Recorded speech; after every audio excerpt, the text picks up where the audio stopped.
Praise the Lord. ദൈവത്തിൻ്റെ അതിപരിശുദ്ധ നാമം വാഴ്ത്തപ്പെടുമാറാകട്ടെ. ചുറ്റും വലിയ പ്രതികൂലങ്ങളാൽ നിറയപ്പെട്ട് പ്രതിസന്ധികളും പ്രതികൂലങ്ങളും വെല്ലുവിളികളും വളരെ ശക്തമായിട്ട് ഞെക്കി ഞെരുക്കി ഒരു വലിയ പ്രഷറൈസ്ഡ് ആയിട്ടുള്ള ഒരു സിറ്റുവേഷനകത്തുകൂടെ താങ്കൾ കടന്നു പോവുകയാണെങ്കിൽ ഇപ്രകാരം പറയട്ടെ, പ്രതിസന്ധികളും പ്രതികൂലങ്ങളും വെല്ലുവിളികളും എത്ര ശക്തിയുള്ളതാണ് എങ്കിലും ഒരുപക്ഷെ ഇതിനു മുമ്പ് ഈ പ്രതിസന്ധികളിലൂടെ കടന്നുപോയ പലരുടെയും ജീവിതത്തെ തകർത്ത് തരിപ്പണമാക്കിയ ഒരു പ്രശ്നമാണ് നമ്മളെയും ബാധിച്ചിരിക്കുന്നത് എങ്കിൽ, നമ്മുടെ ചുറ്റും അത്ര വലിയ ശക്തമായിട്ടുള്ള വെല്ലുവിളികളുടെ ശബ്ദങ്ങൾ നിങ്ങളുടെ കാതുകളിൽ കേട്ടുകൊണ്ടിരിക്കുകയാണ് എങ്കിൽ അത് വളരെ ശക്തിയുള്ളതാണ് എന്നും ആ പ്രശ്നങ്ങൾ യാഥാർത്ഥ്യമാണ് എന്നുമുള്ള സത്യം തിരിച്ചറിഞ്ഞിരിക്കുമ്പോൾ തന്നെ ഇപ്രകാരം പറയട്ടെ, എത്ര ശക്തമായ പ്രതിസന്ധികളെക്കാളും എത്ര ശക്തമായ വെല്ലുവിളികളെക്കാളും ശക്തിയുള്ള ഒരു ദൈവം നമ്മോട് കൂടെയുണ്ട്. എലോഹിമായ സർവശക്തനായ സൃഷ്ടിതാവായ ദൈവം നമ്മോട് കൂടെയുള്ളത് കൊണ്ട് ഇന്ന് പകലിൽ ധൈര്യമായിരിക്കുവാനായിട്ട് ഈ വേദപുസ്തകത്തിൻ്റെ അടിസ്ഥാനത്തിൽ ഒരിക്കൽ കൂടെ നിങ്ങളെ ബലപ്പെടുത്തിക്കൊണ്ട് ധൈര്യപ്പെടുത്തിക്കൊണ്ട് ഇപ്രകാരം പറയുകയാണ്. 2 രാജാക്കന്മാർ 6-ാം അധ്യായം അതിൻ്റെ 16-ാമത്തെ വചനം. അതിന് അവൻ, പേടിക്കേണ്ട, നമ്മോട് കൂടെയുള്ളവർ അവരോടുകൂടെയുള്ളവരെക്കാൾ അധികം എന്ന് പറഞ്ഞു. ഓർപ്പിച്ചതുപോലെ ചുറ്റും നോക്കുമ്പോൾ വളരെ ശക്തിയുള്ള പ്രശ്നങ്ങൾ നമ്മെ ഞെക്കി ഞെരുക്കിക്കൊണ്ടിരിക്കുമ്പോൾ ആ പ്രശ്നത്തെ നോക്കി പറയുവാനായിട്ട് കഴിയുന്ന ഏറ്റവും പ്രധാനപ്പെട്ട ഒരു ശബ്ദം ഇതാണ്: ഹേ പ്രശ്നമേ, നിന്നെക്കാളും വലിയൊരു ദൈവം എന്നോട് കൂടെയുണ്ട്. ഞാൻ പ്രശ്നങ്ങൾക്ക് അധീനനല്ല, ഞാൻ പ്രശ്നങ്ങളുടെ മീതെ നിൽക്കുന്നവനാണ്. പ്രശ്നങ്ങളെ അതിജീവിക്കുവാനായിട്ട് ശക്തി പകരുന്ന ഒരു ദൈവം എൻ്റെ കൂടെ ഉള്ളത് കൊണ്ട് എനിക്ക് ശക്തിയില്ലെങ്കിലും എനിക്ക് ബലമില്ലെങ്കിലും എനിക്ക് കഴിവില്ലെങ്കിലും എന്നെ ജയിപ്പിക്കുവാൻ, ഏത് പ്രശ്നത്തെയും മറികടക്കുവാനായിട്ട് എന്നെ സജ്ജനാക്കുന്ന ഒരു ദൈവം എന്നോട് കൂടെ ഉള്ളത് കൊണ്ട് ഈ പ്രശ്നത്തെ ഞാൻ അതിജീവിക്കുവാനായിട്ട് പോവുകയാണ്. ഈ അധ്യായം നാം വായിക്കുമ്പോൾ 2 രാജാക്കന്മാർ 6-ാം അധ്യായം നാം വായിക്കുമ്പോൾ ഒരു സംഭവം നാം അവിടെ കാണുകയാണ്. അരാം എന്നുള്ള രാജ്യത്തിൻ്റെ രാജാവ് താൻ പലതവണ ഇസ്രായേലിനോട് യുദ്ധം ചെയ്യുവാനായിട്ട് പുറപ്പെട്ടു. പലതവണ അതിനുവേണ്ടി തന്ത്രങ്ങളൊരുക്കി. തന്ത്രങ്ങളൊക്കെ ഏറ്റവും ബെസ്റ്റായിരുന്നു. പക്ഷേ താൻ ശ്രദ്ധിച്ച ഒരു കാര്യമുണ്ട്: പല സമയങ്ങളിലായി ഇസ്രായേലിനോട് യുദ്ധം ചെയ്യുവാൻ തൻ്റെ ശക്തരായിട്ടുള്ള സൈന്യത്തെയും കുതിരകളെയും പടകളെയും ഒക്കെ അയച്ചിട്ടും എവിടെ കൂടെയാണോ ഇസ്രായേലിലേക്ക് കടക്കുവാൻ ആ പട തയ്യാറാകുന്നത്, കൃത്യമായി ആ സ്ഥാനത്ത് ഇസ്രായേൽ സൈന്യം അണിനിരക്കുകയും അവരെ തുരത്തി ഓടിക്കുകയും ചെയ്യുകയാണ്.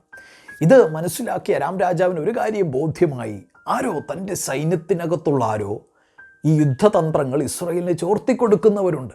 അതുകൊണ്ട് തന്നെ ആ ചോർത്തിക്കൊടുക്കുന്ന മനുഷ്യനെ കണ്ടെത്തുവാനായിട്ടുള്ള ശ്രമത്തിൽ അരാം രാജാവായിരിക്കുമ്പോൾ അരാം രാജാവിൻ്റെ കാതുകളിൽ മറ്റൊരു ശബ്ദം എത്തുകയാണ്. ആ ശബ്ദം ഇപ്രകാരമാണ്: ഇസ്രായേലിൽ ഒരു പ്രവാചകനുണ്ട്. ആ പ്രവാചകൻ്റെ പേര് എലീശ എന്നാണ്. ആ എലീശ പ്രവാചകൻ്റെ പ്രത്യേകത, അരാം രാജാവ് ശയനഗ്രഹത്തിനകത്ത് സംസാരിക്കുന്ന കാര്യങ്ങൾ പോലും, വളരെ രഹസ്യമായി താൻ സംസാരിക്കുന്ന കാര്യങ്ങൾ പോലും എലീശ പ്രവാചകന് ദൈവം പറഞ്ഞു കൊടുക്കുന്നുണ്ട്. ദൈവം പറഞ്ഞു കൊടുക്കുന്ന ആ ആലോചനകൾ എലീശ പ്രവാചകൻ ഇസ്രായേൽ രാജാവുമായിട്ട് സംഭാഷണം ചെയ്യുകയും അത് ഇസ്രായേൽ രാജാവിലേക്ക് കൈമാറ്റം ചെയ്യുകയും ആ ഇൻഫർമേഷൻ അനുസരിച്ച് ഇസ്രായേൽ രാജാവ് വളരെ തന്ത്രപൂർവമായിട്ട് തൻ്റെ ഡിഫെൻസീവ് സിസ്റ്റത്തെ എല്ലാം ഒരുക്കി നിർത്തുകയും ആ വിധത്തിലാണ് അരാം രാജാവിനെ പരാജയപ്പെടുത്തുന്നത് എന്നുമുള്ള വാസ്തവം, എന്നുള്ള വസ്തുത അരാം രാജാവ് മനസ്സിലാക്കുകയാണ്. അങ്ങനെ അരാം രാജാവ് ഒരു കാര്യം തീരുമാനിക്കുകയാണ്: ഇനി ഏത് വിധേനയും ആ എലീശ പ്രവാചകനെ തകർത്താൽ മാത്രമേ, ആ എലീശ പ്രവാചകനെ പിടിച്ചാൽ മാത്രമേ തനിക്ക് ജയിക്കുവാനായിട്ട് കഴിയുകയുള്ളൂ. അങ്ങനെ ഇതാ ഒരു രാത്രിയിൽ ഈ അരാം രാജാവ് ചെയ്ത ഒരു കാര്യം, തൻ്റെ ഏറ്റവും വലിയ സൈന്യത്തെ, ഏറ്റവും ശക്തരായിട്ടുള്ള സൈന്യത്തെ, അതിൻ്റെ 13-ാമത്തെയും 14-ാമത്തെയും വചനങ്ങൾ: നിങ്ങൾ ചെന്ന് അവൻ എവിടെ ഇരിക്കുന്നു എന്ന് നോക്കുവിൻ, ഞാൻ ആളയച്ച് അവനെ പിടിപ്പിക്കും എന്ന് അവൻ കൽപ്പിച്ചു. അവൻ, എലീശ, ദോഥാനിലുണ്ടെന്ന് അവന് അറിവ് കിട്ടി. അവൻ അവിടേക്ക് ശക്തിയുള്ള സൈന്യത്തെ കുതിരകളും രഥങ്ങളുമായി അയച്ചു. അവർ രാത്രിയിൽ ചെന്ന് പട്ടണം വളഞ്ഞു.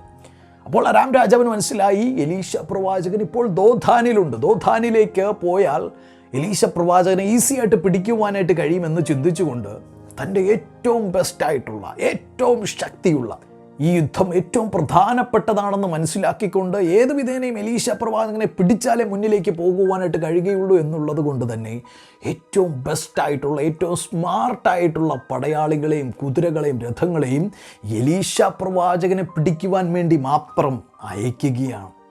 ഒരുപക്ഷെ നിങ്ങളും കടന്നു പോകുന്ന സാഹചര്യം ഇതുപോലെ തന്നെ ആയിരിക്കാം. എന്തുകൊണ്ട് എനിക്ക് മാത്രം ഇത്ര പ്രതികൂലം, എന്തുകൊണ്ട് ഞാൻ മാത്രം ഇത്ര കഷ്ടത അനുഭവിക്കുന്നു എന്നുള്ള തോന്നൽ താങ്കളുടെ ജീവിതത്തിലുണ്ട് എങ്കിൽ ദൈവത്തിങ്കിൽ നിന്ന് ഏറ്റവും വലിയ അത്ഭുതം നിങ്ങൾ കാണുവാനായിട്ട് പോവുകയാണ്. കാരണം ഈ പ്രശ്നം നിങ്ങളെ തകർക്കുകയില്ല, പിന്നെ ഈ പ്രശ്നത്തെക്കാളും വലിയൊരു ദൈവമുണ്ട് എന്ന് നിങ്ങളുടെ ജീവിതത്തിൽ തെളിയിക്കത്തക്ക വിധത്തിൽ, മറ്റുള്ളവരെ അത് കാണത്തക്ക വിധത്തിൽ പരിശുദ്ധാത്മാവ് ചില കാര്യങ്ങൾ നിങ്ങളുടെ ജീവിതത്തിൽ ചെയ്യുവാനായിട്ട് പോവുകയാണ്. അങ്ങനെ ഇതാ എലീശയുടെ ചുറ്റും, എലീശയുടെ ഭവനത്തിന് ചുറ്റും അരാമ്യ പടജനം അണിനിരന്ന് നിൽക്കുകയാണ്. രാവിലെ എലീശ പ്രവാചകന്റെ ബാല്യക്കാരൻ വാതിൽ തുറന്ന് നോക്കുമ്പോൾ താൻ അത്ഭുതപ്പെട്ടു പോവുകയാണ്. കാരണം കഴിഞ്ഞ ദിവസം സമാധാനമായി കിടന്നുറങ്ങി പകലിൽ അവർ കണ്ണു തുറന്നു നോക്കുമ്പോൾ അദ്ദേഹത്തിന് കാണുവാനായിട്ട് കഴിയുന്നത് ചുറ്റും രഥങ്ങളും കുതിരകളും, കുതിരകളുടെ കുളമ്പടി ശബ്ദങ്ങളും ശക്തമായിട്ടുള്ള പടയാളികളുടെ വെല്ലുവിളി സ്വരങ്ങളുമാണ്. ഇത് കണ്ട്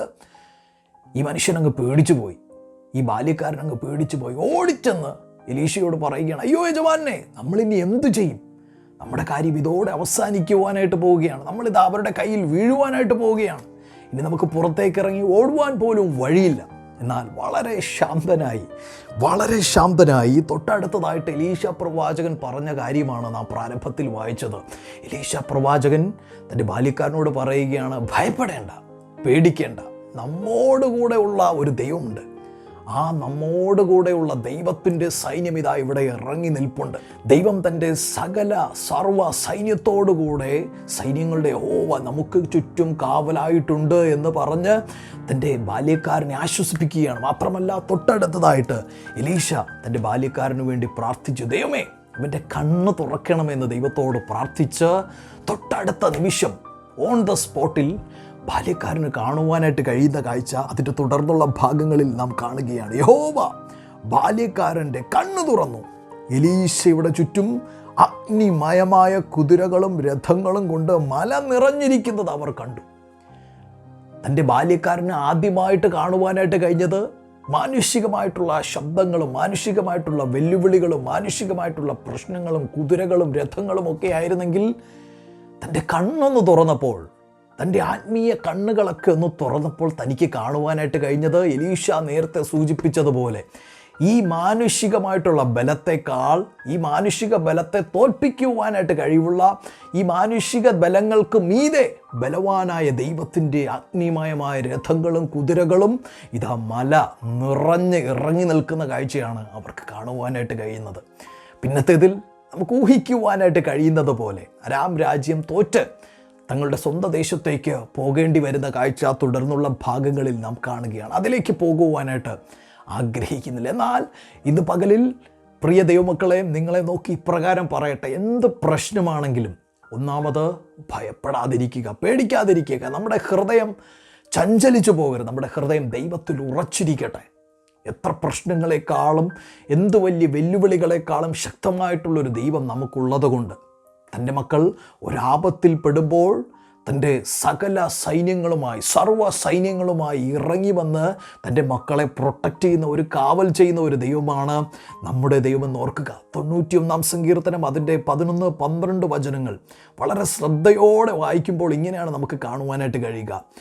നിൻ്റെ എല്ലാ വഴികളിലും നിന്നെ കാക്കേണ്ടതിന് അവൻ നിന്നെക്കുറിച്ച് തൻ്റെ ദൂതന്മാരോട് കൽപ്പിക്കും. ഒരു മനുഷ്യനെ നോക്കി ദൈവം പറയുകയാണ്, നിന്നെ കാത്തു സൂക്ഷിക്കുവാൻ, നിന്നെ പരിപാലിപ്പാൻ, നിന്റെ കാൽ കല്ലിൽ തട്ടിപ്പോകാതിരിപ്പാൻ, നിന്റെ കൈകളിൽ വഹിക്കുവാനായിട്ട് ഒരു ദൂതനല്ല, ദൂതന്മാരോട് കൽപ്പിക്കും. ഓർക്കുക, എൻ്റെ ഈ ശബ്ദം കേൾക്കുന്ന നിങ്ങളുടെ ചുറ്റും നിങ്ങൾക്ക് വേണ്ടി പ്രൊട്ടക്ഷൻ ഒരുക്കുവാൻ 2-ലധികം ദൂതന്മാരെ ദൈവം കൽപ്പിച്ചാക്കിയിരിക്കുകയാണ്.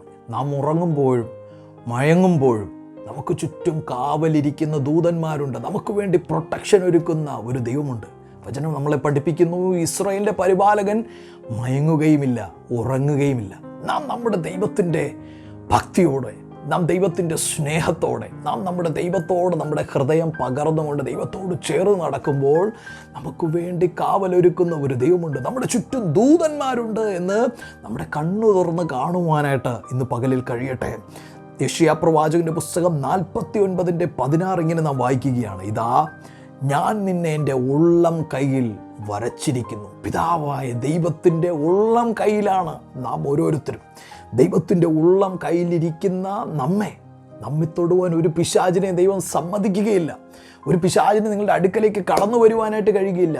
ഇയ്യോബിൻ്റെ പുസ്തകവും അത് തന്നെയാണ് നമ്മളെ പഠിപ്പിക്കുന്നത്. ഇയ്യോബിനെ പറ്റി പിശാച് ദൈവസന്നിധിയിൽ സാക്ഷ്യം പറയുന്നത് ഇപ്രകാരമാണ്, നീ അവന് ചുറ്റും, അവന് മാത്രമല്ല അവൻ്റെ സകലത്തിനു ചുറ്റും, അവൻ്റെ ഭവനത്തിനും അവനുള്ള A to Z എല്ലാ കാര്യത്തിനും നീ വേലി കെട്ടി അവനെ സംരക്ഷിച്ചിരിക്കുന്നത് കൊണ്ട് എനിക്ക് അവനെ തൊടുവാനായിട്ട് കഴിയുകയില്ല എന്ന് വളരെ സങ്കടത്തോടുകൂടെ പിശാച് ദൈവത്തിൻ്റെ സന്നിധിയിൽ പരാതി പറയുകയാണ്. അതേ പ്രിയ ദൈവമക്കളെ, നാം ദൈവത്തിൻ്റെ സന്നിധിയിൽ നീതിമാന്മാരായി ദൈവത്തോടൊപ്പം ഒരുമിച്ച് വസിക്കുവാനായിട്ട് ആഗ്രഹിക്കുമ്പോൾ നമുക്ക് ചുറ്റും ദൂതന്മാരുണ്ട്. ദൈവം നമ്മെ തൻ്റെ കരങ്ങൾക്കകത്ത് വഹിക്കും. 1 യോഹന്നാൻ 4:4 കുറച്ചുകൂടെ ആഴമേറിയൊരു സത്യം നമുക്കവിടെ കാണാം. നിങ്ങളിലുള്ളവൻ ലോകത്തിലുള്ളവനേക്കാൾ വലിയവനല്ലോ. നോക്കുക, എലീശ തൻ്റെ ബാല്യക്കാരനോട് പറഞ്ഞത് നമ്മോട് കൂടെയുള്ളവൻ എന്നാണ്. നമ്മോട് കൂടെ, നമ്മുടെ അടുത്ത് നമ്മെ സഹായിപ്പാനായിട്ട് ഇറങ്ങി വരുന്ന ദൈവത്തിൻ്റെ സൈന്യത്തെ പറ്റി എലീശ പ്രവാചകൻ അങ്ങനെ പറഞ്ഞെങ്കിൽ, യോഹന്നാൻ അപ്പോസ്തലൻ ഇങ്ങനെ നമ്മളെ പഠിപ്പിക്കുകയാണ്, നമ്മുടെ അകത്തൊരു ദൈവമുണ്ട്.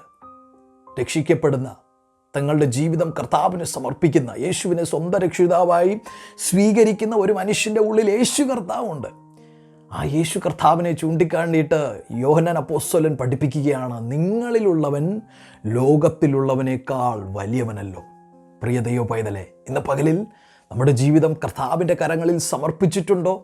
കർത്താവിനെ നമ്മുടെ ഉള്ളിൽ കൊണ്ടുവരുവാനായിട്ട്, കർത്താവിന് നമ്മുടെ ഉള്ളിൽ വസിക്കുവാനായിട്ട് നമ്മുടെ ഹൃദയം നാം തുറന്നു കൊടുത്തിട്ടുണ്ടോ? അങ്ങനെയാണെങ്കിൽ കർത്താവ് നമ്മളോട് കൂടെയുണ്ട്. നമ്മളോട് കൂടെയുണ്ടെന്നല്ല, നമ്മുടെ ഹൃദയത്തിനകത്തവൻ വസിക്കുന്നുണ്ട്. നമ്മുടെ പ്രശ്നങ്ങൾ, നമ്മുടെ പ്രതിസന്ധികൾ, നാം കടന്നു പോകുന്ന എല്ലാ കാര്യങ്ങളും എൻ്റെ ദൈവത്തിന് വളരെ വ്യക്തമായിട്ട് അറിയാം. നമുക്ക് ചുറ്റും കാവലൊരുക്കുന്ന ആ ദൈവം നമുക്ക് വേണ്ടി കോട്ടയായി നിൽക്കുന്ന, സങ്കേതമായി നിൽക്കുന്ന, നമുക്ക് ആശ്രയിപ്പാൻ ഒരു ശാശ്വത പാറയായ, നമുക്ക് വേണ്ടി കരുതുന്ന ആ ദൈവം നമ്മളെ സഹായിക്കും. ഒരു പ്രശ്നവും നമ്മളെ തകർക്കുകയില്ല. പിന്നെയോ പ്രശ്നത്തെ നാം അതിജീവിക്കുവാനായിട്ട് പോവുകയാണ്. അത് നാം അല്ല ചെയ്യുന്നത്, നമ്മുടെ കഴിവോ നമ്മുടെ ബലമോ നമ്മുടെ സാമർഥ്യമോ കൊണ്ടല്ല, പിതാവായ ദൈവത്തിൻ്റെ കരങ്ങളിൽ നാം ഇരിക്കുകയാണ്. നമ്മുടെ ഉള്ളിൽ യേശു കർത്താവ് ഉള്ളത് കൊണ്ട്, ദൂതന്മാർ നമുക്ക് ചുറ്റും കാവലായി ഉള്ളത് കൊണ്ട് ഒരു പിശാചും നിങ്ങളെ തകർക്കുവാൻ, നിങ്ങളെ തൊടുവാൻ, നിങ്ങളെ കാണുവാൻ പോലും ദൈവം സമ്മതിക്കില്ല. അതുകൊണ്ട് ധൈര്യമായിരിക്കുക. നിങ്ങളോട് കൂടെയുള്ളവൻ, നിങ്ങളുടെ ഉള്ളിലുള്ളവൻ ലോകത്തിലുള്ള എല്ലാറ്റിനേക്കാളും വലിയവനാണ്. അതുകൊണ്ട് ജയിച്ചു മുന്നേറുവാൻ ദൈവം നമ്മളെ സഹായിക്കുമാറാകട്ടെ. ആമേൻ. God bless U.